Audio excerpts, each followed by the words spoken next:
Hello guys, এই যে আমরা আইছি পিকনিক খাবার। এই যে আন্দাবাড়ি কথা আছে, এটার নাম মানুষটা দহুন পেটকে ভাত আনতে আছে। এত ধুম হয়েছে কে যখন বহুত দূরে পিকনিক খাবার আইছি। সানসারি পিকনিক খাইতে আছি। এই যে কফি কাটতে আছে, কফি আলু আর ডাল সব মিক্স করে খিচুড়ি বানাবো। আজকে আমরা খিচুড়ি খাম।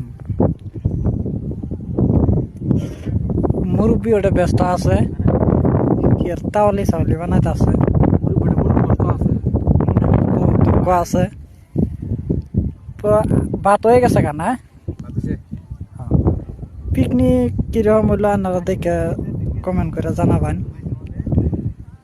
পুরা পাথারের মতো পিকনিক খাইতেছি, হতে আবার মাড়িও কাটতেছি। পিকনিক খাওয়া হইতেছে, মাড়ি কাটা হইতেছে, সব এক লগে হইতেছে। তুমি কিছু কবা? কও। আমি আর কি কও পিকনিক কিরকম হয়েছে, কিরকম লাগতেছে?